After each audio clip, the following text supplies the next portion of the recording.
महाराष्ट्राचे उपमुख्यमंत्री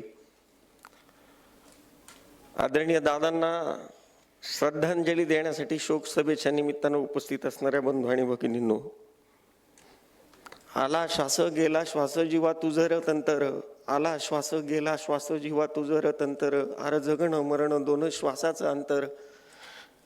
आयुष्यभर ज्या माणसानं वेळ म्हणजे वेळ पाळली, तो माणूस वेळेआधी आपल्यातून गेला, या गोष्टीचं सगळ्यात मोठं दुःख कार्यकर्ता म्हणून माझ्यासारख्याच्या मनामध्ये आहे.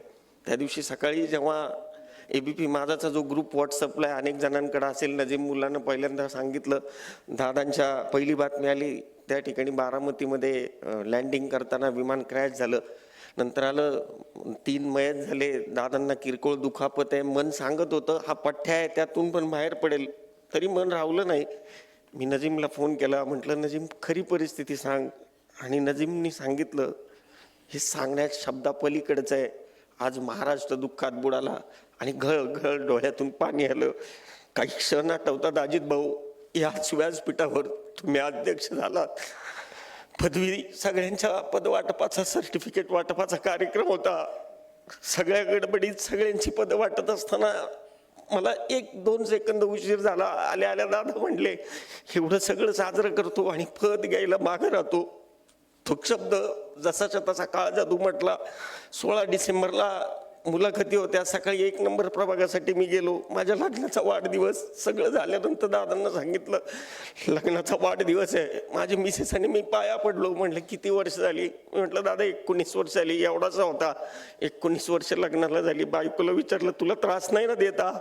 एवढा आपुलकी असणारा नेता परत होणार नाही. काळाच्या पडद्याआड आयुष्यात ही दुसऱ्यांदा घटना घडती. स्वर्गीय प्राध्यापक नामदार रामकृष्ण मोरे वयाच्या 53व्या वर्षी गेले. ज्यांच्या आधारानं आमच्यासारख्या ज्यांच्या घरात राजकारणाचा रं नाही, त्या पोरांनी राजकारण करावं असं म्हणणारा नेता आमच्यात नाही. माझ्या आधी शेखरांना बोलला. शेखरांनाच्या सभेला गेलो होतो मी.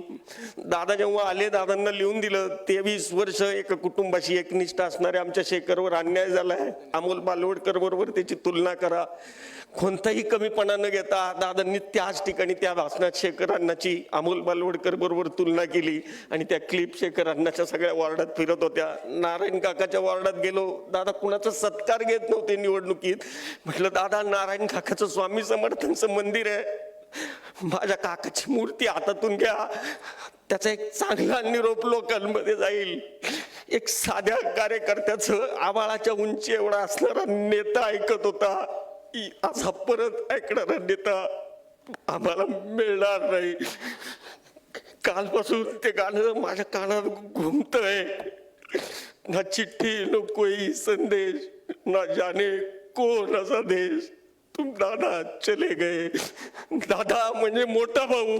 आयुष्यात देवाने मला भाऊ दिला नाही. ज्याच्यामध्ये भाऊ बघावा, ज्याचा शब्द ऐकावा आणि जेलावा, ज्याच्या येण्यानं या सभागृहात चैतन्य यावं, त्याच सभागृहात आज निष्ठेजपणानं त्याच्यावर श्रद्धांजली वाहण्याची वेळ आली. आजपर्यंत अनेक नेते झाले, अनेक नेते गेले. इंदिराबाईंच्या जाण्यानंतर देशासमोर जसा अंधार होता, तसाच अंधार आज केवळ पिंपरी चिंचवड नाही तर संपूर्ण महाराष्ट्रासमोर उभा आहे.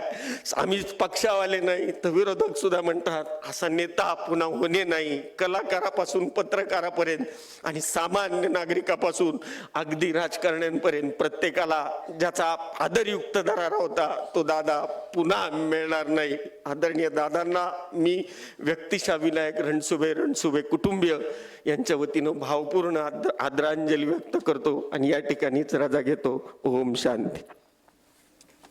यानंतर विष्णुपंत नेवाळे, त्यानंतर दत्तोबा लांडगे आणि मग